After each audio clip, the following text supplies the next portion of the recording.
Bonsoir, nous sommes en direct de l'amphithéâtre Pierre Péladeau au CHUM. Bienvenue à cette 6e édition de la soirée d'information sur le cancer de la prostate. Je me présente, Michèle Brisebois. Je suis directrice générale à l'Institut du cancer de Montréal et c'est moi qui aurai le privilège d'être votre hôte tout au long de l'événement de ce soir. Cette soirée est un événement phare du groupe de soutien en cancer de la prostate du CHUM. Le groupe de soutien existe depuis plus de 20 ans et a pour mission d'apporter un soutien moral aux personnes atteintes de la maladie et à leurs proches. Entre autres, ils offrent un soutien téléphonique, des ateliers de discussion, d'information et plus encore. D'ailleurs, si ce n'est pas déjà le cas, les coordonnées vont apparaître au bas de l'écran. Alors, si vous avez besoin, vous avez des questions, n'hésitez pas à les contacter, ils sont là pour vous. Pour une deuxième année, on est en mode virtuel, vous l'aurez compris, en raison de la COVID-19. On espère de tout cœur pouvoir vous accueillir en présentiel l'année prochaine, si le contexte nous le permet bien sûr, mais on est tout de même très heureux de pouvoir vous retrouver et compter sur votre présence ce soir. Laissez-moi vous donner un court aperçu du déroulement de la soirée. Alors, dans un instant, je vais vous présenter notre conférencier principal, Dr Sad. Ensuite, suivra la conférence de Dr Sad sous 2 volets, médical et recherche. Nous vous présenterons après un court témoignage d'un patient, M. Serge Garon. En fin de soirée, Dr Cynthia Ménard, radio-oncologue, se joindra à nous pour un complément d'information. Et finalement, nous prendrons du temps avec Dr Sad et Dr Ménard pour répondre à vos questions, que vous pourrez d'ailleurs nous poser tout au long de la soirée. On a des modératrices qui sont là, prêtes à accueillir vos questions, donc n'hésitez pas dès maintenant, allez-y, posez vos questions. Alors, je vais vous présenter notre invité de ce soir sans plus tarder. Il est professeur titulaire de chirurgie et d'urologie à l'Université de Montréal. Il est chef du service d'urologie et directeur de l'oncologie urologique au CHUM. Il est directeur du laboratoire d'oncologie moléculaire et de la recherche clinique en cancer de la prostate au CHUM. Il est chercheur membre à l'Institut du cancer de Montréal. Il est titulaire de la chaire Raymond Garneau en cancer de la prostate de l'Université de Montréal. Récipiendaire de plusieurs prix, il est l'un des médecins les plus cités au monde. Vous conviendrez avec moi qu'on est très chanceux de l'avoir avec nous ce soir. Dr Sad, bienvenue. Ça fait plaisir. Merci, Michèle. Pour mettre la table, en fait, puis nous mettre en contexte pour notre soirée de ce soir, Dr Sad, je vais commencer, si vous voulez bien, en vous posant quelques petites questions en rafale. Ma première question pour vous, qu'est-ce que le cancer de la prostate? Mais le cancer de la prostate, en premier, c'est un cancer. Et qu'est-ce que c'est un cancer? C'est des cellules qui sont malheureusement mutées, anormales, un comportement dérangé et malheureusement peuvent se répandre, donner de la souffrance et causer le décès des patients. Alors, un cancer de la prostate fait partie de cette famille de cancers, mais qui se trouve comme point d'origine au niveau de la prostate. Et quels sont les symptômes du cancer de la prostate? Malheureusement, il n'y a pas vraiment de symptômes, surtout pas pour les patients qui sont pris tôt dans leur maladie. Même des patients tardivement diagnostiqués, souvent, sont surpris d'avoir un cancer avancé.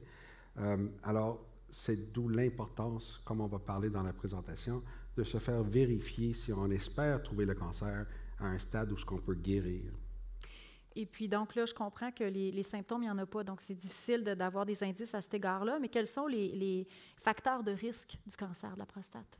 Alors, le facteur de risque numéro 1, c'est malheureusement de vieillir. C'est difficile de ne pas vieillir. Alors, un homme qui vieillit, en vieillissant, les risques de développer un cancer augmentent. Et c'est sûr qu'après 50 ans, ça commence à vraiment s'installer, et surtout après 70 ans.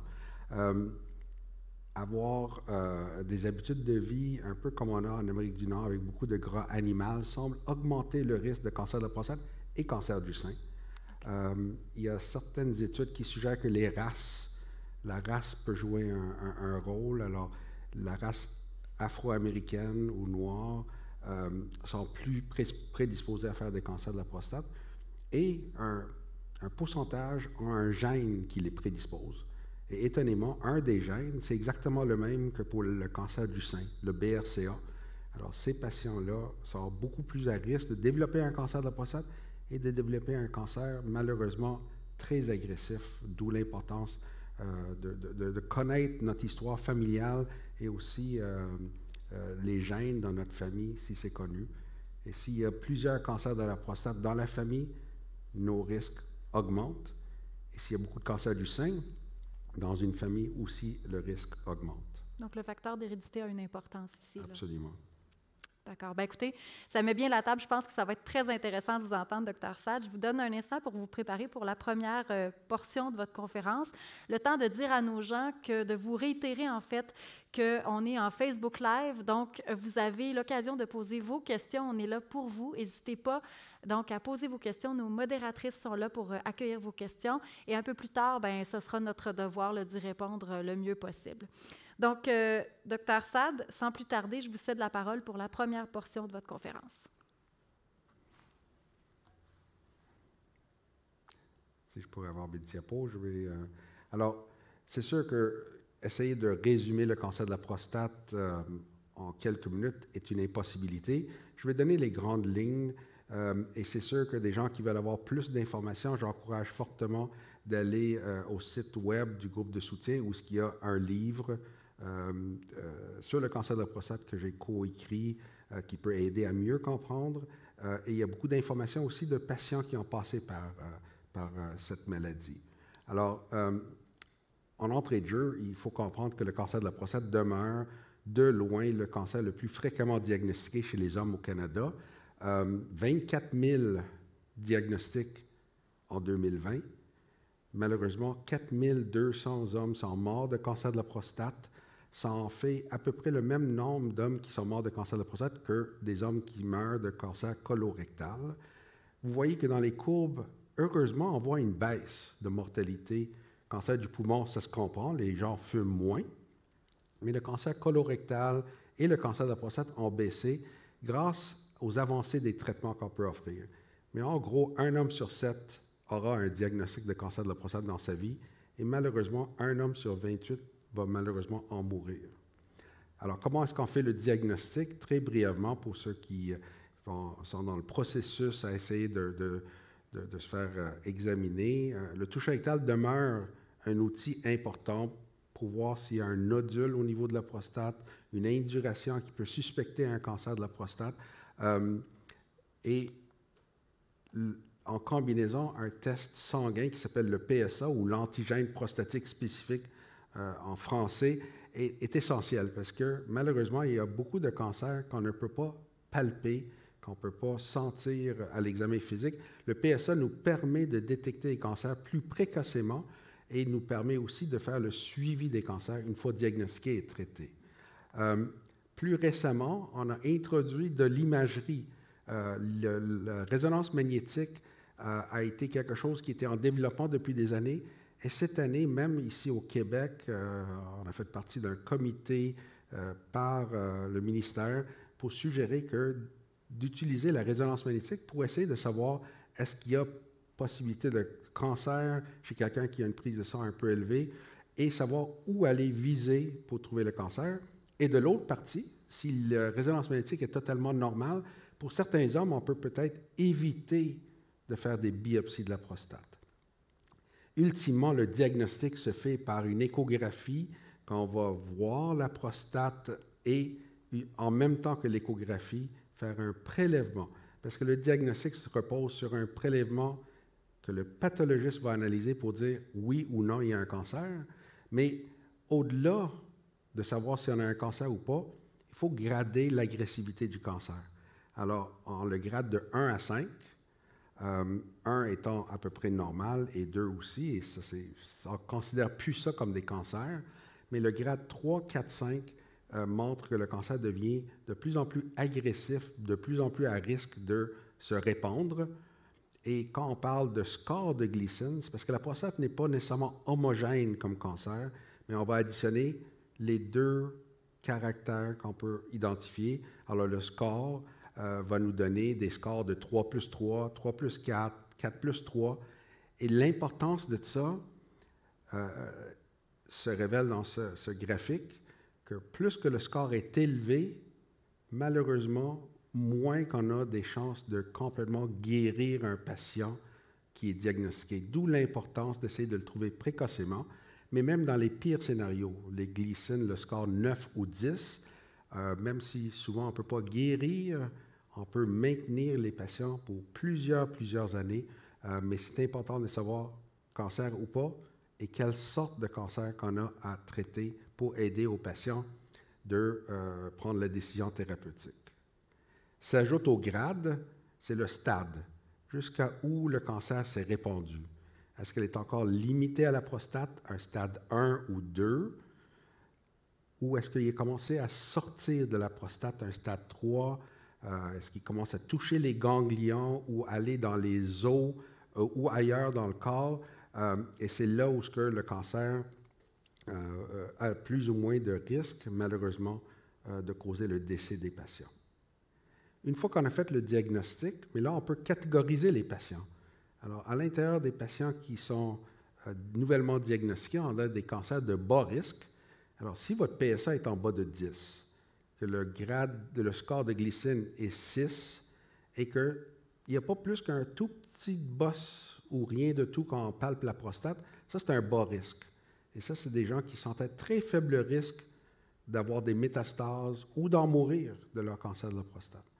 Et si le risque est intermédiaire, alors le PSA est plus élevé que 10, un score de glycine 7, au toucher rectal, il n'y a pas de grosse bosse, ça c'est un risque intermédiaire. Et ces patients-là, souvent on peut les guérir, et dépendant de l'âge, dépendant des choix du patient, on va décider qu'est-ce qui serait le meilleur traitement. Et à l'autre extrême, c'est les patients à haut risque. Si le PSA dépasse 20, c'est malheureusement pas un bon signe. Si le score de glycine est 8 à 10, si la prostate, le cancer a l'air de déborder de la prostate, c'est des hauts risques. Il y a une certaine urgence de traiter pour empêcher à ce que le cancer se répande et qu'on puisse soit guérir ou amener les patients en rémission. Alors, si on parle très brièvement sur comment on traite, et pendant la période de questions, on pourrait élaborer avec Dr. Ménard, la décision n'est pas simple. Le cancer de la prostate touche des fois des personnes qui ont d'autres problèmes de santé, qui sont plus avancées en l'âge. Alors, c'est pas pour être péjoratif, mais l'âge et l'espérance de vie du patient vient en ligne de compte quand on doit aider le patient à décider. Naturellement, le grade et le stade à laquelle le patient est diagnostiqué est capital comme importance. Alors, si le cancer est localisé, on a toute l'impression qu'elle est limitée à la prostate, des fois, on ne va rien faire de tout. On va faire une surveillance active, on va suivre le patient en attendant de voir si ça commence à progresser et si oui, mais là, on va intervenir. Mais des fois, on a des patients, moi j'ai des patients en surveillance active depuis les 15 dernières années que je n'ai jamais eu à traiter. Alors, c'est individualiser les choix thérapeutiques. Un patient chez qui on est inquiet que le cancer a des risques de se propager, de sortir, on peut offrir la chirurgie. Et ici, c'est la prostatectomie radicale. On enlève toute la prostate ou la radiothérapie avec ou sans hormonothérapie. On va revenir là-dessus avec Dr. Ménard. Malheureusement, on a encore, malgré tous nos efforts, disponibilité de tests, de dépistage, on a encore à tous les semaines des patients qui nous arrivent déjà avec des métastases. Alors, le cancer est déjà répandu dans les os, dans les ganglions, des fois même dans le foie. Mais ici, on ne peut plus parler de guérison, mais on peut espérer des rémissions qui peuvent durer des années souvent. Et là, c'est l'hormonothérapie, plus ou moins d'autres traitements pour contrôler un patient qui a un cancer qui est déjà métastatique. Alors, la vie n'est pas terminée parce qu'on est métastatique. Contrairement à presque tous les autres cancers où quand on dit le mot métastase, ça équivaut à la fin très rapprochée. Dans le cancer de la prostate, avec tout ce qu'on a fait comme avance que je vais vous expliquer, on peut garder d'espoir.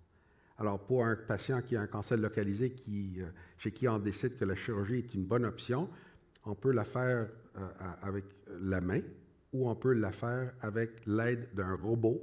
Ce n'est pas le robot qui opère, c'est un chirurgien qui opère avec l'aide d'un robot. Et vous voyez la salle de robot où le chirurgien est assis devant un console et le patient est complètement séparé du chirurgien et il contrôle les manettes du robot un peu comme un Nintendo à distance. Et la différence principale est l'incision. Alors, l'incision, soit une incision qui va du nombril jusqu'au pubis, ou 4 ou 5 petits trous pour introduire les instruments du robot, mais l'objectif demeure exactement le même. La prostate doit être enlevée de façon intacte avec les vésicules séminales pour que le patient soit guéri. Les complications des deux techniques se ressemblent énormément. Et ça, on peut revenir sur les conséquences de nos traitements, mais globalement, ça dépend plus de l'expérience du chirurgien que de la façon que les patients ont été opérés. Alors, on parlait de PSA pour faire le diagnostic ou nous aider à dépister, mais le PSA est très utile après le traitement. Parce que la prostate produit du PSA, mais toutes les cellules qui originent de la prostate produisent aussi du PSA ou presque. Alors, même s'il y a des cellules qui sont parties de la prostate pour se mettre dans des ganglions ou même dans l'os, mais le PSA devient très utile pour savoir est-ce qu'il reste du cancer. Alors, si le PSA augmente après notre traitement, ça veut dire qu'il y a une rechute de la maladie. Mais c'est rarement une catastrophe. On est capable de traiter les rechutes et heureusement, à cause du PSA, on peut les détecter bien avant que ça donne des symptômes, bien avant que ce soit même visible sur nos radiographies conventionnelles. Et le traitement va varier selon si oui ou non il y a des métastases qu'on voit, depuis combien de temps le patient a eu un traitement et que le PSA s'est mis à augmenter, le type de traitement initial et la vitesse surtout que le PSA augmente. La vitesse que ça augmente est le prédicteur le plus important de la sévérité ou l'agressivité du cancer. Alors souvent, quand un patient a une rechute de la maladie, on va utiliser le même traitement qu'on fait pour un patient qui est arrivé tardivement. Ça s'appelle l'hormonothérapie. L'hormonothérapie, en réalité, c'est une castration. Alors, on n'aime pas le mot castration, mais ça revient à baisser le testostérone au plus faible niveau possible. Ça peut se faire en enlevant les 2 testicules, qui se faisait beaucoup avant, mais il développait une castration qui est aussi bonne, qui est médicale avec des médicaments qu'on utilise couramment, et ça évite d'avoir enlevé les testicules, même s'il n'y a pas vraiment d'avantage au point de vue. Les effets secondaires demeurent les mêmes. Quand on fait une castration, c'est sûr que le libido va être diminué ou disparaît. Secondairement à ça, au niveau érectile, il va y avoir naturellement une perte d'érection. Il y a des bouffées de chaleur comme une femme en ménopause et on peut avoir de pertes osseuses comme la ménopause. Alors, c'est des choses à surveiller, mais généralement, c'est un traitement qui est bien toléré et qu'on peut faire de quoi pour alléger les effets secondaires. Et ils sont énumérés ici au point de vue libido.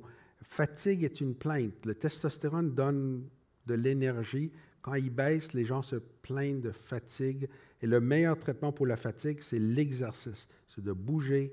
Et au CHUM, on a toute une équipe qui aide à faire un programme d'exercice pour les hommes, surtout ceux qui sont sous hormonothérapie. Des fois, les patients peuvent être déprimés avec le changement hormonal. Il y a plus de graisse. Des fois, on perd du muscle et au niveau osseux. Et il faut surveiller aussi que les gens ne développent pas de diabète ou d'autres problèmes métaboliques. Le Canada a été chef de file à proposer peut-être des moyens d'alléger les effets secondaires de l'hormonothérapie. On a fait des études qui ont montré qu'on pouvait faire de l'hormonothérapie intermittente, des cycles d'hormonothérapie pour donner des périodes de repos aux patients. Et si les hommes n'ont pas de métastase, c'est devenu à l'échelle mondiale le premier choix pour contrôler la maladie en absence de métastase. Alors, si je vais très brièvement, je ne pourrais pas aller dans les détails, mais dans les étapes de cancer de la prostate, on a les patients qui arrivent avec une maladie locale, qui ont une rechute, l'hormonothérapie. Malheureusement, éventuellement, on devient résistant à la castration. Et c'est malheureusement là où le plus de chances d'avoir des complications et malheureusement, éventuellement, décéder de cancer de la prostate quand on résiste à la castration. Mais heureusement, on est capable de maintenir les patients beaucoup plus longtemps dans un état de résistance à la castration grâce aux découvertes depuis les 15 dernières années. Et toutes ces découvertes, ici à Montréal, on a contribué à développer ces découvertes de nouveaux traitements qui ont permis de prolonger la vie et de maintenir la qualité de vie des patients qui sont rendus malheureusement au stade qui résistent à la castration. Ce qui nuit le plus d'un homme qui a des métastases avec un cancer de la prostate, c'est au niveau osseux. Le cancer de la prostate est de loin le cancer qui se rend dans les os le plus de tous les cancers solides. Et malheureusement, ça peut amener de la douleur. Et Dr Ménard nous aide beaucoup avec son équipe en radiothérapie, parce que la radiothérapie peut aider à baisser la douleur dans des sites douloureuses. Malheureusement, ça peut amener parfois à des fractures. Ça peut aller même des fois jusqu'à la compression de la moelle et causer une paralysie ou une paraplégie, d'où l'importance du suivi de ces patients-là. Alors, on a développé des médicaments qui réduisent les risques de ces complications osseuses-là, qui maintiennent la qualité de vie, avec l'acide zoledronique, le denosumab, le radium, c'est le Zometa, le Exgeva, le Zofigo. Et ça permet de réduire les complications, baisser la douleur, maintenir la qualité de vie. Et même le radium a montré qu'on peut prolonger carrément la vie au-delà de la qualité de vie. La chimiothérapie avec docetaxel et cabazitaxel, ou Taxotere et Geftana, a permis de prolonger la vie de façon significative, baisser la douleur, les symptômes, et malgré les effets secondaires possibles de la chimiothérapie, malgré ça, on a une amélioration de la qualité de vie. Plus récemment, s'est développé des hormonothérapies de nouvelle génération qu'on ajoute à l'hormonothérapie de base, l'abiraterone, enzalutamide ou Zytiga ou Xtandi, que certains vont connaître ou reconnaître. Et ça aussi, ça c'est une médication orale extrêmement bien tolérée qui prolonge la vie, baisse la douleur et améliore la qualité de vie. Ce qu'on a comme découverte plus récente, c'est d'utiliser des nouveaux médicaments au moment d'un diagnostic de cancer de la prostate métastatique, de ne pas attendre qu'il soit résistant à la castration. Et ces 4 traitements ont démontré qu'on peut prolonger la vie de 35 % en introduisant ces médicaments, un des 4, au moment qu'on diagnostique un patient avec des métastases dès le début et pas attendre qu'il résiste, parce que quand on attend qu'il résiste, c'est encore plus difficile à traiter. Et heureusement, ces médicaments sont devenus accessibles et remboursés au Québec, dont les patients ont accès à ces médicaments. Encore plus nouveau comme réalisation, encore contribution de Montréal majeure, c'est de carrément retarder les métastases quand les gens commencent à résister aux hormones, mais ils n'ont pas encore de métastases. Avant, on faisait juste attendre l'apparition des métastases pour pouvoir les traiter. Et là, on a 3 médicaments qui prolongent le temps sans métastases d'environ 2 ans. C'est assez extraordinaire de pouvoir retarder des métastases chez les gens qui sont à risque. Et ça prolonge la survie des gens tout en maintenant leur qualité de vie. Alors, si on résume où on est rendu actuellement, en 2010, on avait juste une chimiothérapie qu'on pouvait offrir aux patients atteints d'un cancer résistant à la castration et métastatique. Maintenant, on ne peut même pas énumérer le nombre d'options thérapeutiques qu'on a, d'où l'espoir de continuer à avancer pour les patients qui sont atteints d'un cancer de la prostate au stade avancé. Il y a encore du nouveau. Même cette semaine, au Congrès européen d'oncologie, il y a du nouveau qui s'est présenté et ça continue à sortir. Une des nouveautés qui est récemment approuvée ici au Québec et au Canada, c'est de rechercher ce gène fameux de cancer du sein, le BRCA et d'autres semblables à ça, chez des patients avec cancer de la prostate. Et on a trouvé que ces patients-là peuvent avoir une meilleure survie, prolonger le temps que les métastases progressent grâce à ces médicaments qui attaquent l'enzyme PARP. Mais ici, le premier exemple d'une médecine personnalisée où une mutation nous dit ce patient va répondre à un nouveau traitement. Et là, je viens juste d'avoir un email qu'une étude que je dirige, on va avoir une annonce demain.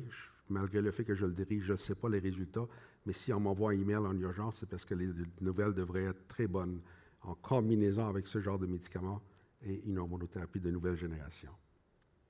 Ce qui excite aussi le monde entier, c'est qu'on a développé des médicaments sur lesquels on visionne le métastase et là, on donne un médicament qui est lié à ce même structure qui nous identifie les métastases et qui envoie des missiles mortels pour le cancer.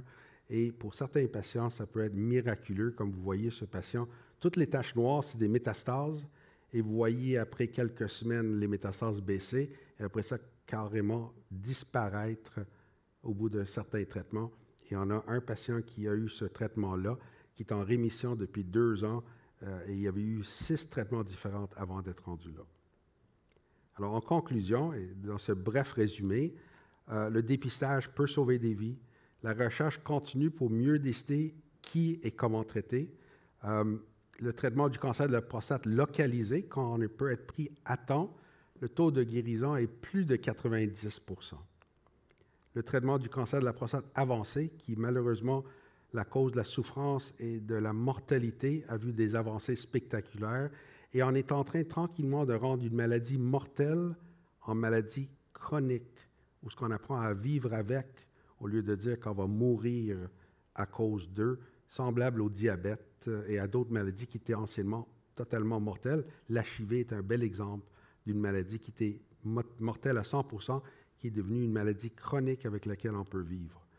Et les hommes atteints et leurs familles, je pense, peuvent avoir espoir pour le présent et pour l'avenir. Merci beaucoup. Merci, Dr. Saad. C'est fascinant. Je vous écoutais, puis en fait, là, corrigez-moi si je me trompe, mais moi, ce que je retiens, le message clé de tout ça, c'est on reçoit un diagnostic de cancer de la prostate, il n'y a pas un chemin, une issue, là. Il y a surtout de l'espoir. Il faut parler avec son médecin traitant. Il y a plus que jamais des options de traitement. Il y a des façons de considérer la maladie dépendamment du stade qui vont mener à des résultats différents, à des chemins différents. Vous parliez de le gérer dans certains cas vraiment comme une maladie chronique. Donc, on reçoit un diagnostic, ce n'est pas la fin. Il faut parler avec son médecin, il faut regarder les options. Absolument. Et juste pour terminer, il y a beaucoup de remerciements, entre autres l'Institut de cancer de Montréal, le groupe de soutien, mais sans tous ces intervenants-là, il n'y a rien qui se fait par une personne, c'est vraiment un effort de groupe. Et ça va au-delà du CHUM. Au Québec, on a la chance que les gens se connaissent, transfèrent des patients, envoient des patients de partout de la province. Il y a une volonté de mettre le patient au centre de nos préoccupations. Ce n'est pas de le garder à tout prix, c'est vraiment d'offrir ce qu'il y a de mieux. Et s'il y a quelque chose de mieux à un centre, nous, on travaille avec Québec, avec Sherbrooke. Des fois, il y a des choses qu'on ne peut pas offrir, qu'ils ont là-bas. Et la même chose, on reçoit beaucoup de patients de partout, même de l'extérieur du Québec. Donc, au service du patient, d'abord et avant tout. C'est ça que ça veut dire. Excellent. Dr. Saad, on a un peu effleuré le sujet déjà, mais si je vous demandais de me parler un petit peu plus là, de la recherche comme telle au niveau du cancer de la prostate. Alors, la recherche est fascinante. Moi, je vais prendre ma retraite bien avant que les projets que je suis impliqué maintenant vont tous terminer. Et ça, c'est vraiment extraordinaire parce qu'il y a une nouvelle génération qui vont prendre la relève.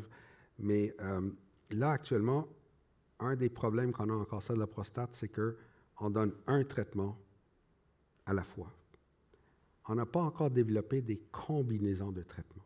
Okay. Alors, en cancer du sein, dans d'autres cancers, ils vont mélanger certains médicaments ensemble pour avoir un meilleur résultat. On est encore au stade où on doit apprendre c'est quoi la meilleure combinaison. Et là, il commence à avoir des études qui démontrent des potentiels. On en a fait une ici où on a fait le premier homme au monde traité avec cette combinaison-là.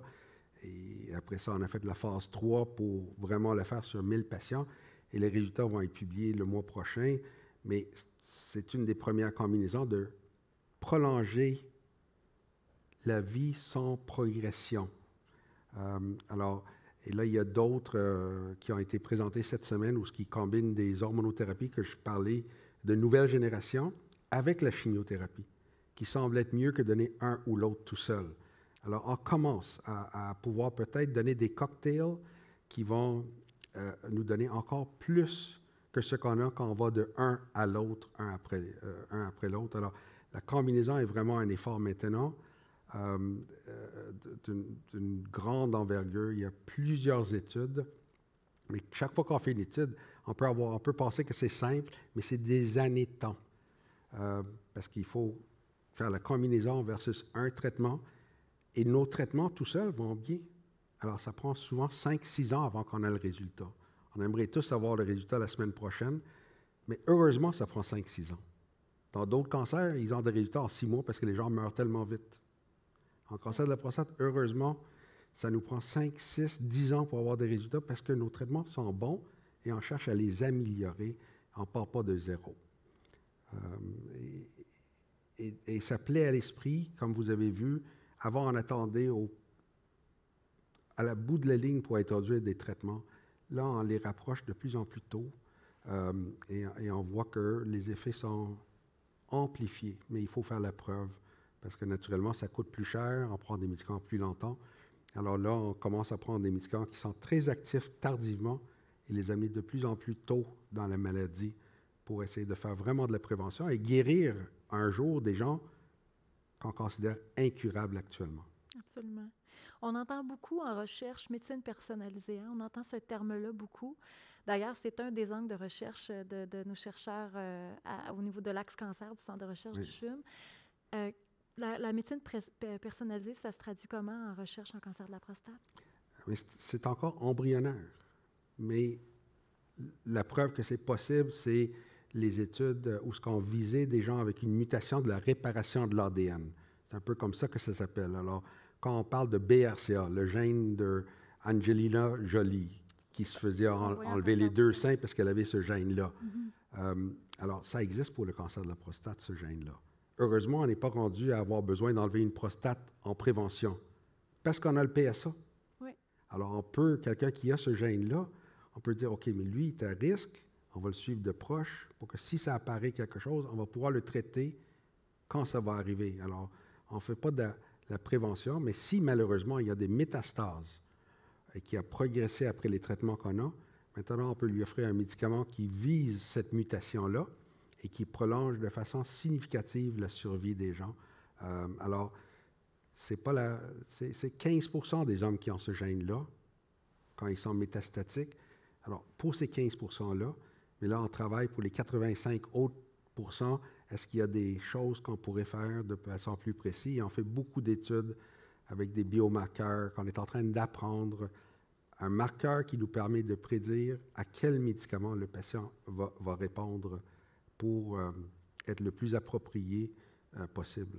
Je trouve ça fascinant. Mais donc, vous dites que c'est embryonnaire, mais c'est définitivement dans la recherche sur le cancer de la prostate. C'est un vecteur de recherche. Moi, je suis clinicien. Quand je vois des gens mourir, c'est jamais assez vite. Je comprends, tout à fait. Si je vous disais, parce qu'on parle, on parle évidemment de traitement, tout ça, mais on a toujours aussi, on mentionne toujours l'importance de la proactivité du patient dans son traitement. Donc, les bonnes habitudes de vie à avoir, tout ça. On parle souvent d'exercice. Si je vous demandais l'importance de l'exercice quand on a un diagnostic de cancer de la prostate. Je pense que pour tous les cancers, c'est devenu le mot-clé. L'exercice, exercice, exercice. Tous les cancers ont montré qu'au point de vue qualité de vie, l'exercice est indéniablement efficace. L'exercice aide à mieux tolérer les traitements qu'on donne. Il faut juste penser à quelqu'un qui est frêle, qui n'est pas en forme, tu lui donnes la chimiothérapie, c'est dur. Absolument. Quelqu'un qui est en forme, et j'en ai des patients avec plein de métastases qui sont en chimiothérapie, continuent à faire du marathon, continuent à courir. C'est fascinant comment pour eux, c'est de l'eau bénite quasiment. Je me demande s'ils donnent la bonne chose dans les veines, mais c'est incroyable comment on tolère mieux. Alors, pour la qualité de vie, je pense que les études sont claires. Là, il y a des études qui suggèrent que même ça pourrait prolonger la vie au-delà des traitements médicaux. Ça ne remplace pas. Je ne veux pas que les gens commencent à dire « j'ai trouvé ce produit naturel » ou « je fais de l'exercice, alors je n'ai pas besoin de vos traitements ». Mais ça ajoute, c'est un traitement adjuvant. Alors là, ce qu'on aimerait, et on fait une étude à l'échelle mondiale, que le CHUM co-dirige avec l'Australie, sur l'exercice à prolonger la vie des hommes avec cancer de la prostate métastatique. C'est le plus gros effort et c'est Movember qui subventionne à l'ordre de 12-14 millions de dollars pour pouvoir le faire, qui n'est pas cher comparé à ce que les compagnies mettent pour des médicaments. Mais si on pouvait prouver que l'exercice, c'est comme un médicament qu'on ajoute à nos traitements, ça va être extraordinaire parce que je pense que là, les gouvernements seraient obligés de subventionner les programmes d'exercice supervisés parce que ce n'est pas assez de juste dire à quelqu'un « fais de l'exercice », après ça, il fait le coin de la rue. C'est vraiment, ça prend un entraînement, un encouragement pour augmenter le niveau des patients. Et c'est ça que l'étude cherche à démontrer, qu'en faisant ça, on peut prolonger la survie. Et l'étude cherche à voir aussi pourquoi. C'est beau de dire, mais qu'est-ce qu'on fait? Alors, il y a toute une partie de recherche de biomarqueurs que Harvard est impliqué, que Montréal naturellement ici, parce qu'on a des excellents chercheurs en immunologie et autres. Est-ce que c'est le système immunitaire? Est-ce qu'on pousse des protecteurs contre le cancer dans notre sang? Il y a toutes sortes d'indices. Et au laboratoire chez nous, on a un postdoc brillant, Amine, qui travaille sur l'exercice chez la souris et des changements de diète chez la souris. Et c'est fascinant comment le cancer ne pousse pas. C'est vrai. Quand on les met dans un programme d'exercice, on change leur diète. Même les médicaments qu'on donne sont plus efficaces. C'est la souris qu'on fait faire de l'exercice par force versus l'autre qu'on laisse faire comme il veut. Et on essaie de voir qu'est-ce qui change dans le sang qui fait cet effet bénéfique de l'exercice. Si on pourrait mettre ça dans une bouteille et faire une pilule d'exercice, ça se vendrait, mais malheureusement, il faut le faire l'exercice nous-mêmes. Quand tu parles de proactivité, tu as tout à fait raison. Oui, tout à fait. Puis le mot d'ordre, l'exercice, c'est bon pour tout le monde, en fait, Absolument. dans toutes les circonstances. Il n'y a rien à perdre. Il n'y a rien à perdre. Mais là, pour convaincre quelques-uns récalcitrants, il faut faire l'étude pour montrer que ce n'est pas juste bon, ça va prolonger votre vie. Tout à fait, tout à fait. D'ailleurs, je me permets de réitérer ce que vous avez dit en début de conférence. Au niveau du CHUM, on a une équipe pour accompagner les gens qui sont en traitement, là, pour les aider à développer des programmes d'entraînement, les soutenir là-dedans. Donc, n'hésitez pas, si vous êtes actuellement en traitement au CHUM puis que vous voulez avoir accès à ces ressources-là, passez par le groupe de soutien. Ils vont pouvoir vous donner accès à ces gens-là. C'est important, puis ça fait partie de la proactivité dont on parle, justement. Merci beaucoup, Dr. Saad, fort intéressant. Écoutez, on va dans quelques minutes, en fait, accueillir Dr. Ménard qui va nous donner un complément d'information qui va se joindre à notre discussion, pardon. Je vais vous présenter, toutefois, pour l'instant, un témoignage de M. Serge Garon, qui est un patient atteint du cancer de la prostate, qui a accepté de nous partager son histoire. Alors, voilà, je cède la parole à M. Garon. Alors, bonsoir. Mon nom est Serge Garon. Je suis un patient de Dr. Saad depuis 2017. Gros coup de tonnerre. Après une deuxième biopsie, mon neurologue confirme en début octobre 2015, il y a présence d'un crabe, Gleason 8. Ça s'annonce difficile. La prostate a pris du volume, elle écrase l'urètre. En parallèle, j'annonce la nouvelle à mes 3 enfants et à ma famille. Le système de santé m'a pris en main. Fort des résultats des différents examens, il est déterminé avec mon neurologue que la prostate doit être enlevée. Une première cartouche contre le crabe, nous espérons qu'une seule suffira. L'intervention chirurgicale se passe bien. En février 2016, je rencontre mon neurologue. L'APS est à 1,35. Les résultats du Gleason à l'opération sont de 9+. Je prends connaissance des courbes de survie 5 ans. Ce n'est pas jojo. Hormonothérapie pour au moins 2 ans. Le Lupron, injection aux 3 mois, Alors, bonjour les bouffées de chaleur et la fatigue. Savez-vous que le Lupron a reçu une première approbation en 1985? Alors, bravo la recherche, j'en profite aujourd'hui. L'OPS redescend à zéro, une deuxième cartouche qui fait mouche contre le crabe. Au printemps 2016, je passe une scintigraphie osseuse et il y a une métastase osseuse sur la hanche droite. La foudre me tombe dessus, nous tombe dessus. Généralement, lorsque le crabe est rendu aux os, c'est comme une dernière étape de la vie. Mais dans le cadre du cancer de la prostate, même aux os, le cancer peut progresser sur quelques années, voire même sur plusieurs années. C'est traité comme une maladie chronique. Je ne guérirai pas. C'est l'hormonothérapie à vie. À l'automne 2016, l'OPS est à zéro. En juillet 2017, l'OPS remonte légèrement. Une troisième cartouche est utilisée. Le médicament Teva en comprimé. C'est une forme d'hormonothérapie complémentaire. Ce médicament tire son origine en 1967, approuvé seulement une première fois en 1995. Alors bravo la recherche, j'en profite aujourd'hui. Mais le crabe a aussi des ressources, il les déploie. En avril 2018, l'OPS est à 4,55. Au mois de mai 2018, je débute le Xtandi, utilisé dans le cadre d'un cancer hormonorésistant. Une quatrième cartouche. Le Xtandi freine la montée de l'OPS. Le Xtandi est premier test de laboratoire plus ou moins 2006. Une première approbation initiale en 2013. Ensuite, des tests cliniques, entre autres au CHUM, avec le Dr Saad. Alors, bravo la recherche, j'en profite aujourd'hui. En juin de la même année, je débute le Xgeva. Ça aide aux os fragilisés par les métastases à se réparer. Une cinquième cartouche. Xgeva, selon la pharmaceutique Amgen, cette molécule a été découverte en 1998 et approuvée par Santé Canada en 2011. Alors, bravo la recherche, j'en profite aujourd'hui. En juin 2018, j'ai besoin de support psychologique. Mon infirmière pivot me trouve rapidement une psychologue. Pour moi, c'est une sixième cartouche. J'ai plusieurs rencontres. À la fin de nos rencontres, je me sens mieux outillé. Tout ce que je peux faire, c'est d'avoir une attitude réaliste. Je passe une scintigraphie osseuse en début décembre 2018. Et suite à une rencontre avec le Dr Saad, je prends rendez-vous avec une radio-oncologue et un résident. Lors de la discussion avec le résident, il me demande si j'ai des douleurs. Je lui indique que j'ai des douleurs dans le bas du dos. Le résident a devant lui les résultats de la scintigraphie osseuse. Il y voit une métastase de plus ou moins 10 cm par 3 cm. Il reprend avec calme et nous explique la situation. Je dis « nous » car ma compagne est toujours à mes côtés.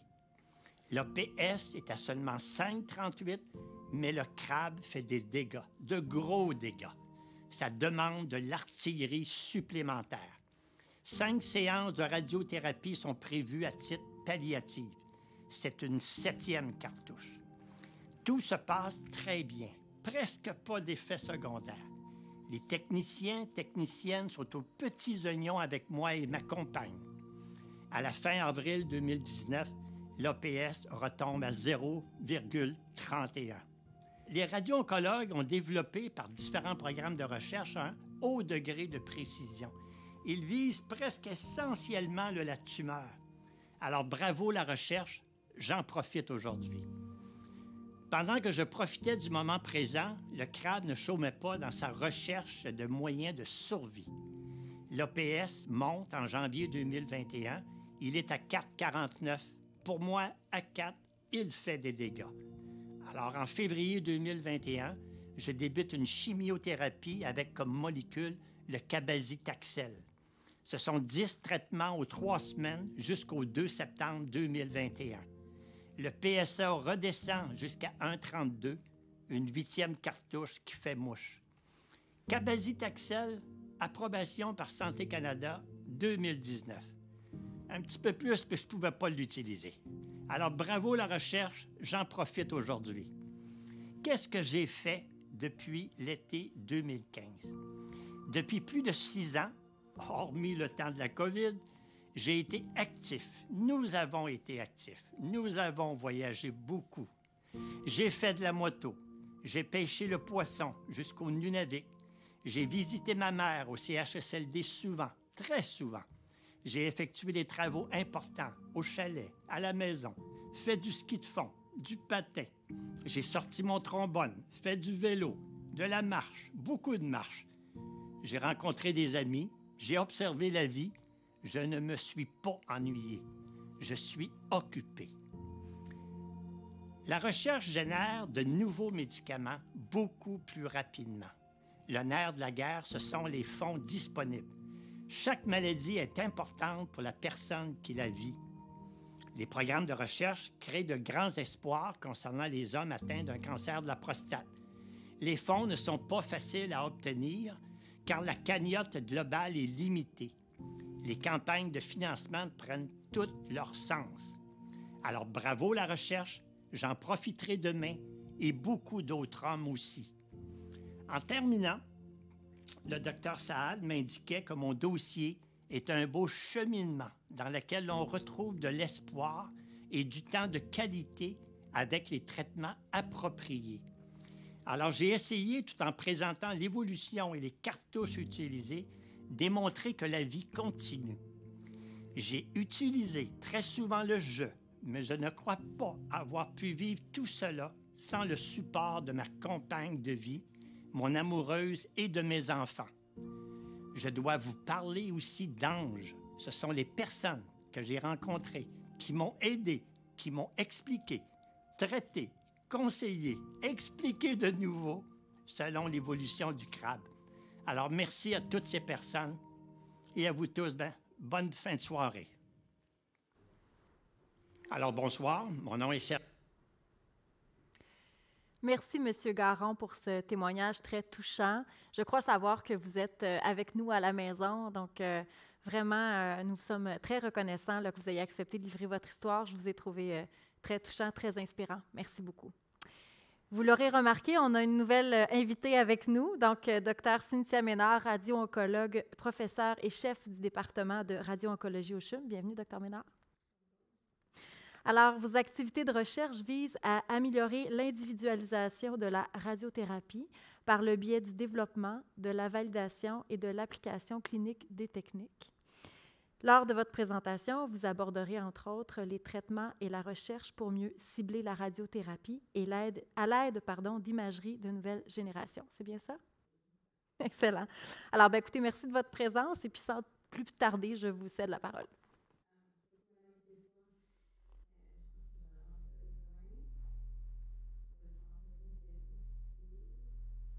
Ah oui, on a un petit délai de diapositive.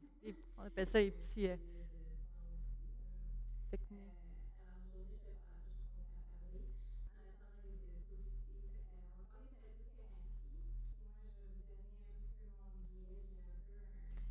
Docteur Ménard, je m'excuse de vous interrompre. On va y aller avec le micro-casque. C'est plus le micro sans fil, c'est-à-dire. Oui, vous enlevez votre... Oui, voilà. Ça va être plus facile. Bon. Vous m'entendez? Bien. OK, parfait. Fait que je vous avoue du début que moi, j'ai quand même un gaga pour l'imagerie, surtout en cancer de la prostate. Depuis le tout début de mon parcours en radiothérapie, c'était quand même assez évident que la radiothérapie, j'ai toujours trouvé ça un traitement très efficace, mais qui trop souvent était un peu trop à l'aveuglette. Puis on avait plein d'outils pour nous aider à éviter de manquer nos cibles. Mais il y avait vraiment de la place à amélioration. Puis ça va être le fun aujourd'hui pour moi de vous présenter 3 petites vignettes, 3 exemples d'imagerie qui ont vraiment eu un impact pour les patients atteints du cancer de la prostate. Mais je n'ai pas encore mes diapositives. Non. Est-ce qu'on a les diapos à la... Ah, voilà. Ah, parfait. Allons-y. Je vais reculer par contre. Attendez.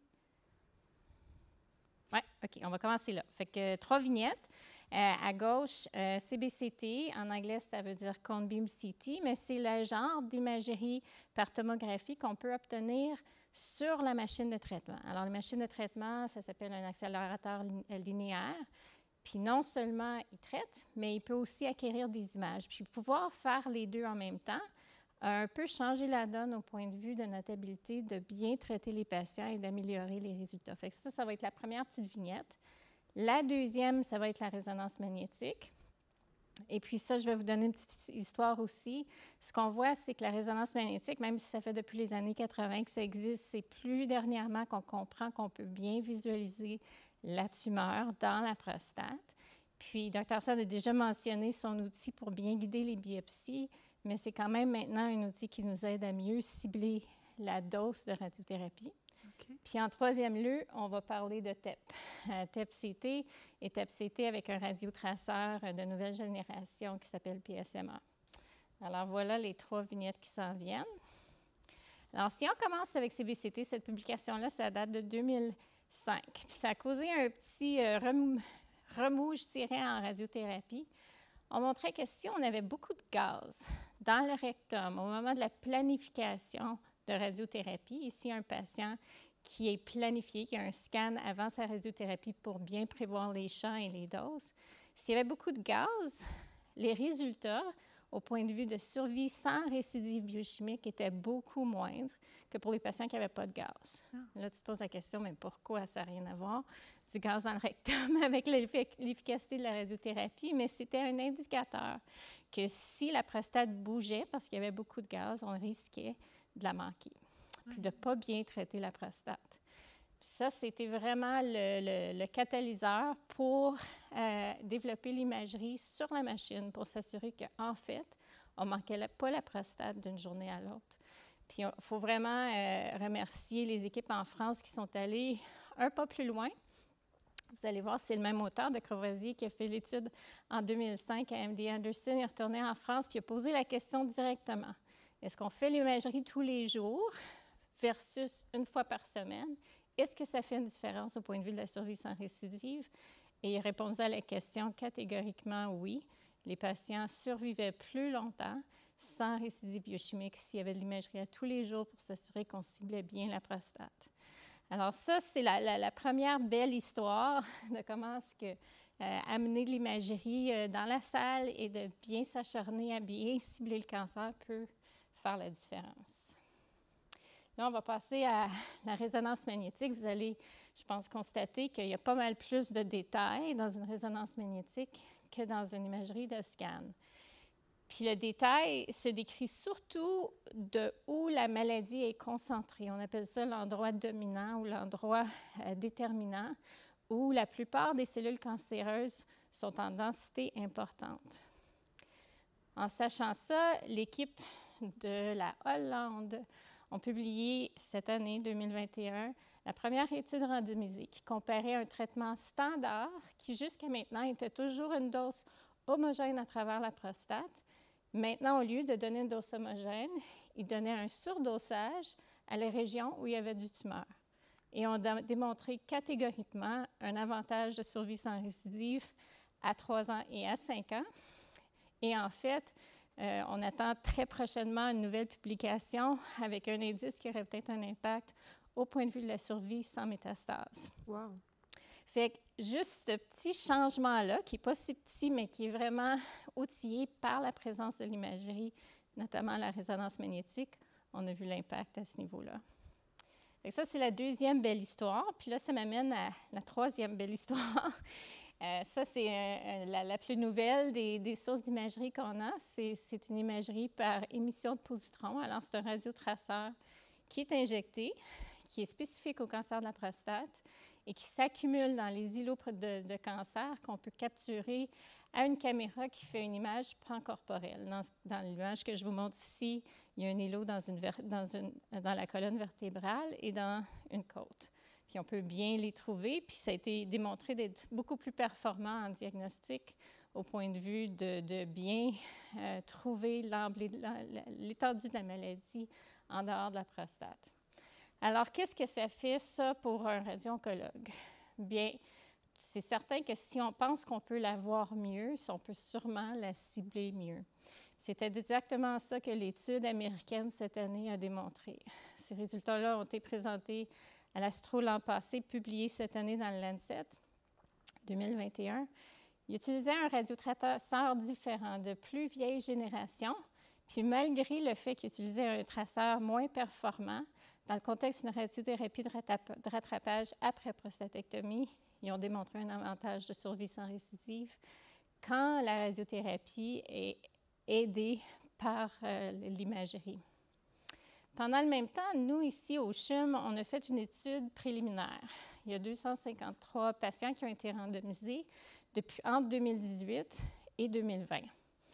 Et dans cette étude-là, la moitié des patients ont reçu une imagerie avec le TEP-PSMA, la plus nouvelle génération qui nous est disponible. Puis on a bien déterminé que dans à peu près la moitié des patients, en effet, on trouve des lésions qu'on n'avait pas vues dans l'imagerie conventionnelle, puis qu'on peut cibler avec la radiothérapie de façon plus intelligente. Alors, c'est ce travail-là qui nous a amenés à l'étude présente. C'est une étude pan-canadienne pour un total de 776 patients. Elle a été activée au mois de janvier, premièrement au CHUM. Depuis, 12 autres centres au Québec se sont joints. Puis dans les prochaines 2 semaines, il y en a 7 autres en Ontario, au Québec, qui joignent l'étude. On espère que la Colombie-Britannique va joindre sous peu. Puis elle pose cette question-là pour vraiment répondre de façon définitive. Quel est l'impact au point de vue de survie sans récidive, non seulement pour les patients qui reçoivent une radiothérapie, mais aussi pour les patients qui reçoivent une prostatectomie, mais qui sont déjà connus d'être à risque important d'avoir des métastases qui n'ont pas été détectées. Alors ça, c'est notre projet pour l'instant. Je vous remercie, puis je suis ouverte aux questions. Merci. Super intéressant, Dr. Ménard. En fait, là, nous, on aime toujours les bonnes nouvelles. Vous avez en plus avec 3 bonnes nouvelles. C'est super intéressant. Mais écoutez, on va tout de suite passer à la période de questions parce qu'on a des gens qui nous ont écrit sur les pages Facebook et on a déjà là, des questions un peu en rafale là, pour partir le bal. Donc, si vous me permettez, donc à vous deux les questions. D'abord, Dr. Saad, là, on fait un genre de petit wrap-up de tout ça, là. Peut-on guérir le cancer de la prostate? Première question. Un gros oui. Un gros oui. Alors, ça dépend si les patients arrivent à un stade où le cancer est limité à la prostate, qu'on est certain que ça n'est pas sorti, on peut guérir plus de 90% des patients, que ce soit par la radiothérapie ou par la chirurgie. Le taux de guérison est extraordinaire. Le défi, c'est de trouver ça tôt, parce que ça ne donne pas de symptômes. Il faut que les patients soient testés pour qu'on le trouve tôt. Le plus tôt est le mieux. Comment est-ce qu'on peut aider la recherche? Je l'adore cette question-là. Comment est-ce qu'on peut aider la recherche concrètement? Ah, mon Dieu, c'est certain que ça ne se fait pas en îlot, là, de la recherche. Ça prend des équipes, ça prend des patients. Puis c'est important que toute l'équipe soit engagée et comprenne bien la mission. Puis tout le monde est un partenaire égal pour arriver à bout. Puis à bout, ça peut être long, comme Dr. Saad le dit, c'est des années. Puis c'est des années d'investissement, pas juste pour les chercheurs, mais les patients aussi, qui reviennent en suivi, qui ont peut-être des suivis additionnels qu'on ne ferait pas autrement. Fait que c'est comme ça qu'on aide la recherche. Principalement, c'est d'y participer. Puis on peut participer à plusieurs sources, soit en étant un participant à un projet, s'il y en a un qui est approprié, mais aussi on peut supporter par d'autres mécanismes, soit de volontariat ou de financement. Absolument, absolument. Docteur Ménard, peut-être une question là, qui s'adresse précisément à vous. Est-il vrai que le test PSMA n'est offert que dans des cas précis? Comme ce test peut influencer et même modifier le traitement médical, quand prévoyez-vous qu'il soit disponible à plus grande échelle? C'est une grosse question. Oui. Grosse question. Écoutez, le radiotraceur, c'est comme un médicament. Il faut qu'il soit approuvé par Santé Canada et ensuite, il faut qu'il soit couvert par la RAMQ. Pour ça, il faut démontrer des données qui ont un impact. Puis c'est exactement ça, l'objectif de l'étude, c'est pour démontrer l'impact. Au point de vue d'approbation Santé Canada, le traceur que j'ai mentionné, celui qui est le plus couramment utilisé, vient juste d'être approuvé aux États-Unis. Ils n'ont pas encore appliqué à Santé Canada, mais ça s'en vient sûrement dans les années qui vont venir. Ce qui va être plus dur, ça va être de savoir qui va pouvoir avoir accès. Puis, moi, ce que j'espère, c'est qu'on va pouvoir leur répondre rapidement exactement c'est qui bénéficie le plus d'avoir accès à ce traceur. Bien sûr, bien sûr. Après une séance de traitement en radiothérapie, est-ce que les métastases arrêtent leur progression? Oui. Oui. S'ils sont ciblés. Ils sont ciblés. Oui, la radiothérapie fonctionne juste où on la cible. Elle ne fonctionne pas vraiment ailleurs. Du moins, on ne pense pas qu'il y a un impact à ce niveau-là. Mais oui, c'est l'objectif. C'est non seulement d'arrêter la progression, mais aussi d'avoir une régression de la maladie. Oui. Mais comme Dr Ménard dit, ça va agir seulement où ce qu'on a mis. Alors, le problème avec les métastases, c'est que c'est rarement à un seul endroit. Oui. Quand on a la chance qu'elle soit limitée à un ou deux endroits, c'est extraordinaire. Ça peut éviter des fois plein d'autres traitements, comme la chimio, etc. Mais malheureusement, pour la majorité des patients, c'est complémentaire. On va viser les métastases qu'on voit et on va ajouter d'autres traitements pour les métastases qu'on ne voit pas encore, Oui. mais que statistiquement sont en circulation. Absolument. Alors, c'est vraiment un effort de groupe parce que malheureusement, l'imagerie du docteur Ménard avec le PSMA essaye d'éliminer juste voir la pointe du iceberg et de voir est-ce qu'il y en a vraiment juste une ou est-ce qu'il y en a plein de micros. Excellent. Question pour vous, Dr Saad. Après combien de temps suite à une prostatectomie sans augmentation de PSA peut-on parler de rémission? Rémission, on peut l'utiliser tout de suite. Alors, si on fait une prostatectomie radicale et le PSA n'est pas détectable, on considère que le patient est en rémission. Okay. Souvent, il nous demande « est-ce que je suis guéri ?» Et ça, c'est un mot que je suis plus prudent à utiliser. Généralement, après 5 ans, c'est rare que la récidive va se produire. Okay. Mais ça peut quand même arriver. C'est pour ça qu'on continue, même après 5 ans, à juste faire un PSA et s'assurer qu'il n'y ait pas des récidives très tardives. Heureusement, si c'est une récidive très tardive, c'est moins agressif qu'une récidive dans la première année Okay. d'un patient qu'on vient d'opérer. Et là encore, la radiothérapie et nous, on travaille ensemble pour essayer de pas seulement le remettre en rémission, mais carrément le guérir si jamais il y a une rechute.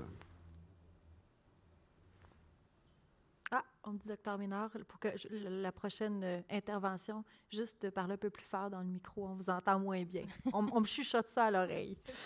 Je vais y aller avec les questions sur le web, parce qu'on a déjà des questions. Donc, devrais-je recevoir une 3e dose de PIF? Oh là, ça, c'est très précis, par exemple. Devrais-je recevoir une 3e dose de PIF? Est-ce qu'on est capable de répondre à ça si on ne sait pas? Est-ce que c'est Pfizer? Est-ce que c'est pour le vaccin? Non. Non. 3e dose? Non. Je pense que ça, c'est très... Peut-être, mais en général, un patient qui n'est pas en chimiothérapie ou en immunothérapie n'est pas considéré immunocomprimé. Alors, si on prend juste des hormones, notre risque est faible et on n'a pas autant besoin d'une 3e dose que quelqu'un qui est en chimiothérapie ou immunothérapie. Mais graduellement, la 3e dose va s'appliquer à tout le monde, là, même être mais âgé. Mais pas le même niveau de vulnérabilité. Non, c'est ça. Dans la priorisation, les plus vulnérables sont ceux qui sont en chimiothérapie. L'hormonothérapie, heureusement, ça a été notre sauveur pendant la pandémie, parce que si on pouvait choisir entre la chimio ou l'hormonothérapie, on favorisait l'hormonothérapie parce que ça ne donnait pas de problème d'immunosuppression. OK. Est-ce que le cancer de la prostate est héréditaire? Ah ben ça, tantôt. Allez-y, Dr Saad. Oui. Oui.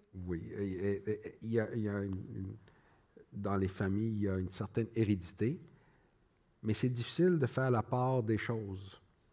Parce que dans une même famille, il y a les mêmes habitudes de vie. Alors, il y a une partie environnementale. Alors, si tout le monde mange beaucoup de gras, est-ce que c'est vraiment héréditaire ou c'est les habitudes de vie? Mais comme on a mentionné, il y a des gènes que c'est clairement héréditaire, le BRCA, qu'on connaît pour le cancer du sein, et se trouve dans le cancer de la prostate aussi. Et ça, c'est clair que ces patients-là sont à plus haut risque de cancer et de cancer agressif. Donc, si on a quelqu'un dans la famille qui a un cancer de la prostate, c'est important d'aller passer un examen à titre préventif, peut-être un petit peu plus tôt qu'une autre personne. Exactement. Et plus qu'il y en a, plus qu'il y a de risques. Alors, un patient qui me dit ses 3 frères, son père et son oncle ont eu un cancer de la prostate, il y a une étiquette sur le front, je suis porteur d'un cancer de la prostate jusqu'à preuve du contraire. OK. Et il faut vraiment prendre ça au sérieux. Donc, on s'en occupe et on va passer un test. J'ai un cancer de stade 4 agressif métastasique. J'ai reçu un traitement hormonal après 3 mois. Le PSA était à 0,4. J'ai eu un rapotage de la prostate. Est-ce normal une baisse si rapide, car au début, le PSA était au maximum? On peut voir des réponses hormonothérapie très rapides. Ce n'est pas du tout inhabituel. En fait, c'est probablement la norme, ce que vous décrivez, d'avoir un APS qui tombe en bas de 1, presque non mesurable dans quelques mois après l'initiation d'hormonothérapie. C'est un bon signe. Ça fonctionne. Ah, c'est un bon signe. C'est souhaitable. C'est sûr qu'on souhaite chez tous les hommes que le PSA baisse. Plus qu'il baisse, statistiquement, plus qu'on peut espérer de rester en rémission longtemps. Excellent. Je fais attention. C'est le mot rémission. C'est le mot rémission qui est important. On ne peut pas espérer une guérison. Pas guérison, rémission. On peut vivre des fois assez longtemps que tout le monde dans cette salle va mourir.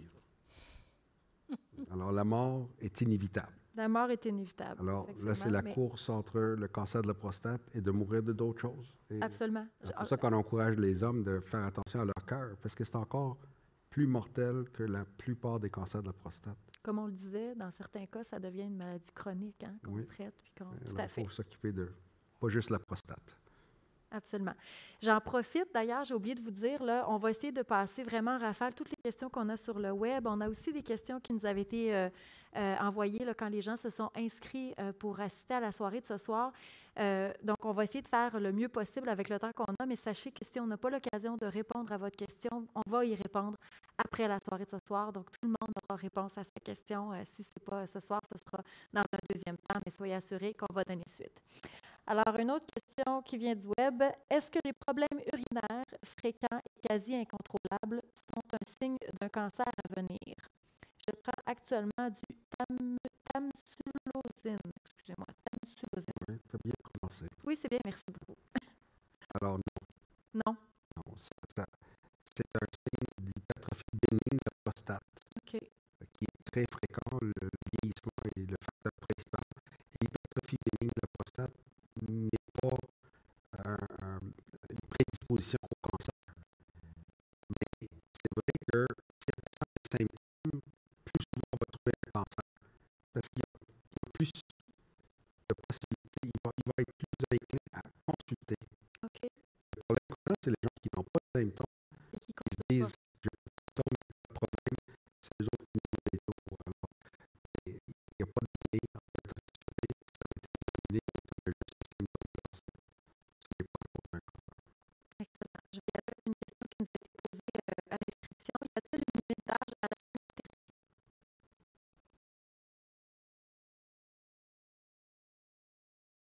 Il y a une limite si le patient est frêle, s'il n'est pas en état pour recevoir de la chimiothérapie. C'est plus ça que l'âge chronologique du patient. On a des hommes de 60 ans qui sont malheureusement pas en bonne condition, soit au niveau cardiaque, soit au niveau autre, qu'on trouve sont trop frêles pour de la chimiothérapie. Et on a des patients de 90 ans qu'on traite en chimiothérapie, qui sont actifs, qui sont assez en forme et qui sont prêts à vivre avec les risques de la chimiothérapie. Il n'y a aucun traitement sans risque. OK.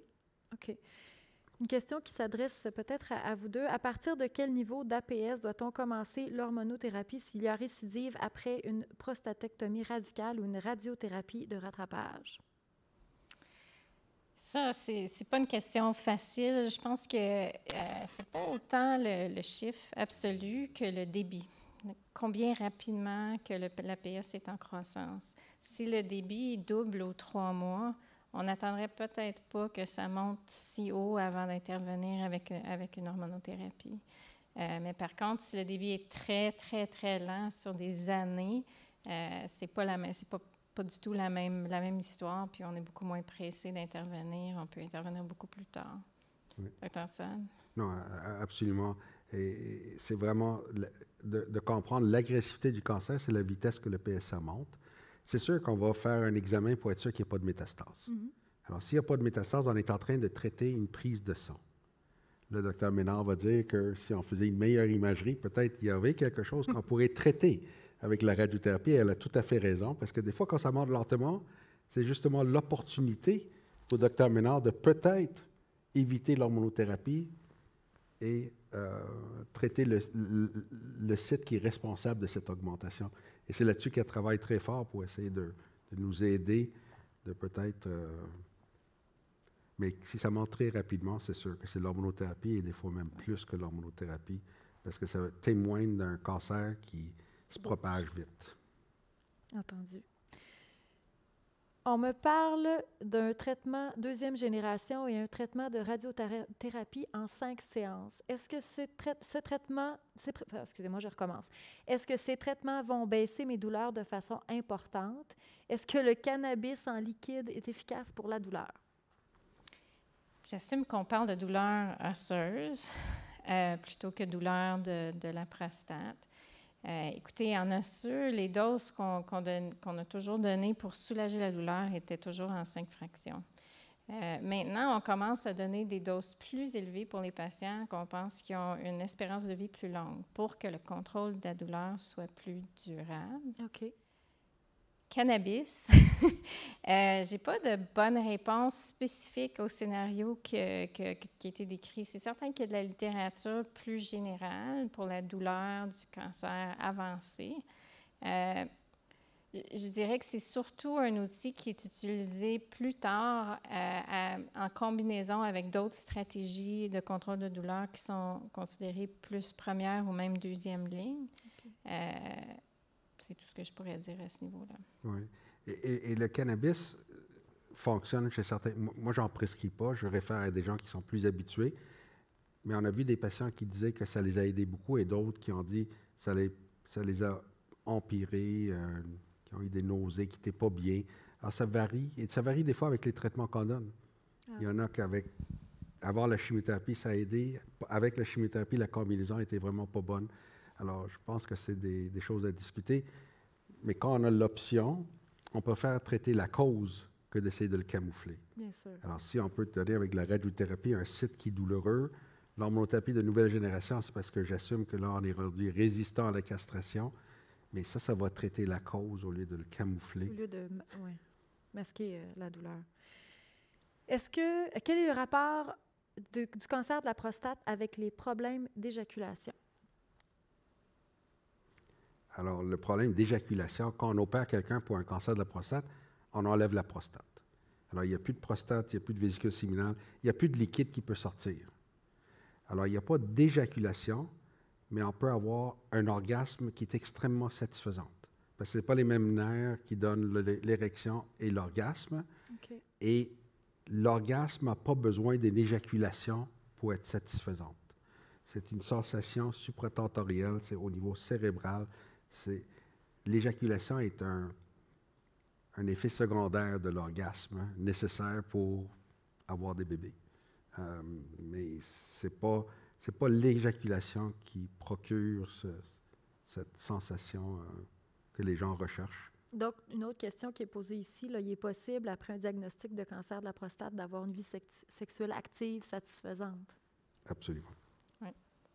Absolument. Il peut être satisfaisante, mais il va être différente. On avertit à tous les patients, ça ne sera pas la même chose. Mais il y en a qui disent que c'est très satisfaisant, c'est de redécouvrir d'autres plaisirs, avec ou sans érection. Malheureusement, il y a trop cette idée que la seule satisfaction, c'est si j'ai une bonne érection. Et donc, c'est là où les sexologues nous aident beaucoup, les psychologues, parce que c'est une question d'adaptation à une nouvelle réalité. Et si on ne veut pas faire l'effort, mais ça peut bloquer à un niveau qui est inconsolable.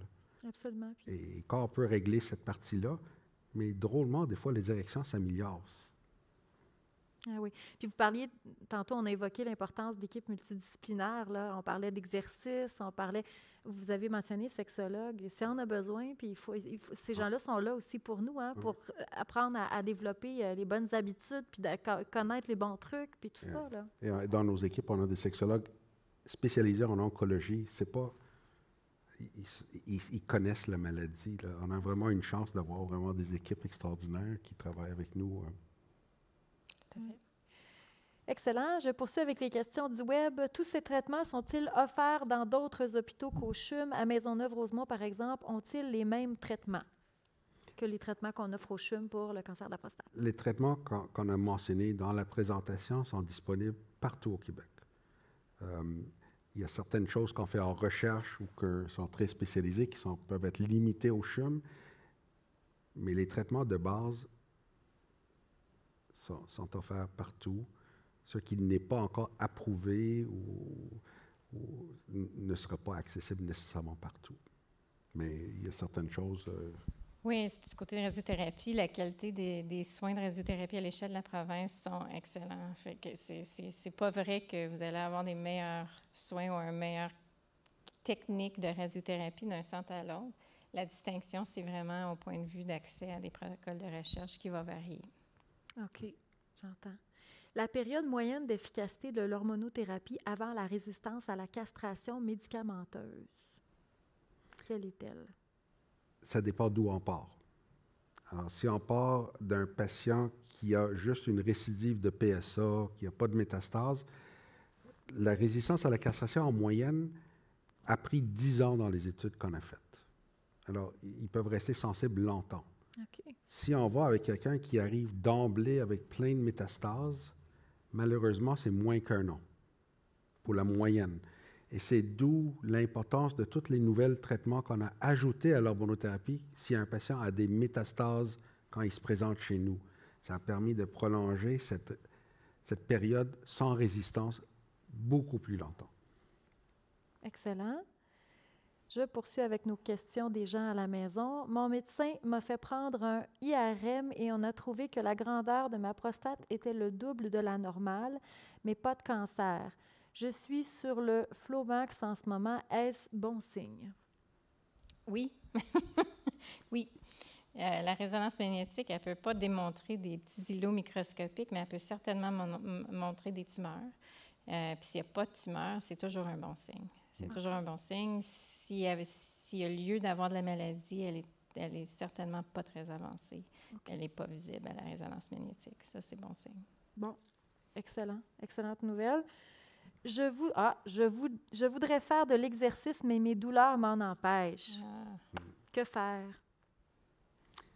Oui, alors, étonnamment, la douleur, des fois, elle peut être soulagée par le mouvement et l'exercice. Et si c'est vraiment si sévère que ça, la douleur, mais il faut prendre des médicaments pour ne pas avoir autant de douleur. Parce que malheureusement, ce qu'on voit trop souvent, c'est à cause de la douleur, à cause de la fatigue, les gens ne bougent pas. Ça fait juste empirer les choses. C'est vrai, parce que la question est pertinente ici. Hein? Absolument. Si ça fait mal, on a moins le goût. Il faut trouver moyen de soulager. C'est comme faire de l'arthrite ou de l'arthrose. On demande à des gens qui font de l'arthrite, qui ont des douleurs chroniques, de ne pas rester immobile. Ça va juste aggraver la situation. Alors, il faut trouver moyen, soit des anti-inflammatoires, soit des médicaments, soit, si c'est le cancer, d'avoir les traitements appropriés pour que la douleur ne soit pas là. La radiothérapie, des fois, ça change la vie des gens. Oui, tout à fait. S'il y a une douleur particulière qui est surtout quand on se mobilise, puis qu'on peut la soulager au moins partiellement par la radiothérapie, mais tout d'un coup, on peut se mobiliser plus, puis ça gère la douleur en même temps. Oui. Il y a des gens inactifs qui commencent à être actifs. Des fois, ça provoque des douleurs, mais c'est temporaire. Alors, je ne sais pas le cas particulier, mais on entend ça régulièrement. Alors, j'ai trop mal, je suis trop fatigué, mais souvent, on regarde le partenaire, on dit, il faut lui donner un coup de pied, il faut marcher. C'est une habitude à prendre, et là, c'est moins pénible de prendre la marche, après ça, de faire des marches de plus en plus.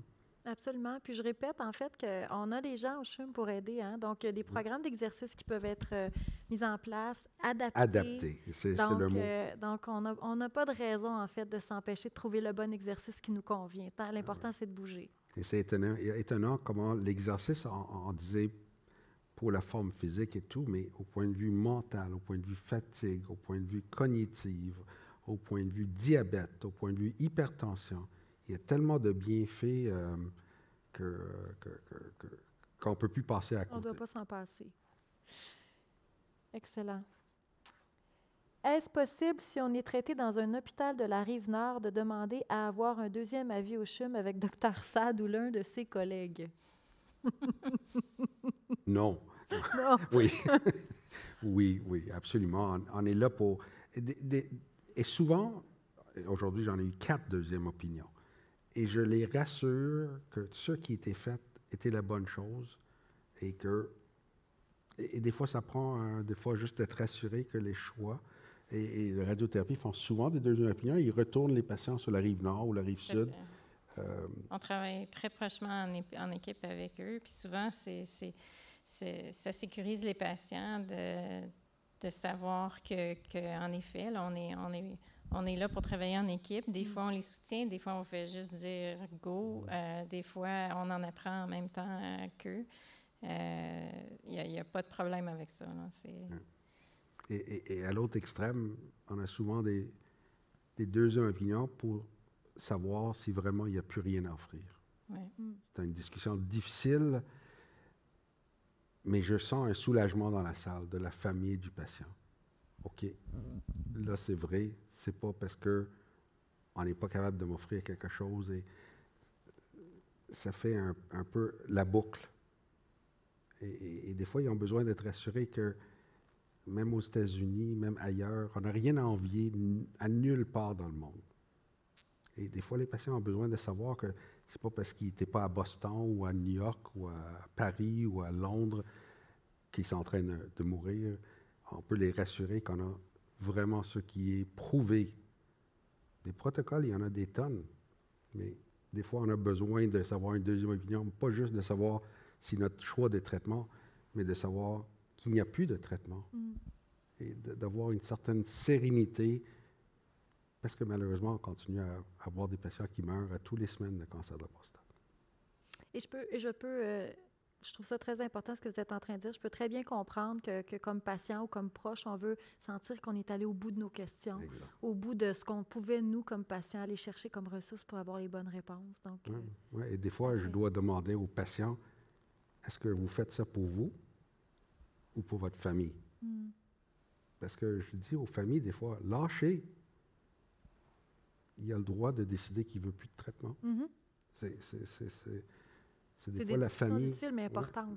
C'est crucial. Absolument. Si le cancer est détecté tôt et qu'il se limite à la prostate, donc aucun ganglion touché, est-ce qu'il va y avoir d'autres traitements après une prostatectomie radicale? Ça dépend. Je veux dire, la plupart du temps, si le cancer est vraiment seulement dans la prostate, puis que la chirurgie est complète, les marges sont négatives, probablement qu'il n'y aura pas besoin de traitement complémentaire. Mais il y a des facteurs de risque. Si le cancer, une fois qu'on regarde sur le microscope, il y a une petite extension en dehors de la prostate, c'est un signe qu'il y avait une avancée qui n'était pas tout à fait attendue. Ou que si ça va très proche de où était le couteau, ça, c'est tous des facteurs de risque qui nous indiquent qu'il faut vraiment garder un œil sur l'APS et si et quand il y a une élévation de référé pour qu'on puisse l'adresser plus tôt que plus tard. C'est vraiment du cas par cas, en fait. Tout à fait. Mais c'est très important parce qu'avant, on faisait des fois des traitements en prévention, mais une grosse étude elle nous a montré que le PSA peut être très fiable et on peut agir seulement si le PSA monte. Ouais. Alors, est-ce qu'on va avoir un traitement? Peut-être. Mais on va agir assez tôt pour avoir des excellentes chances de guérir grâce au PSA. Grâce au PSA. Je vous pose une dernière question. La soirée tire déjà à sa fin. Donc, est-ce que l'examen de palpation de la prostate est essentiel pour une bonne détection d'un potentiel cancer ou est-ce que la mesure du PSA par une prise de sang est suffisante? Il y a un petit pourcentage des hommes qui ont un cancer que le PSA est tout à fait normal. Alors oui, si on veut avoir une évaluation complète, le toucher rectal fait partie de ça.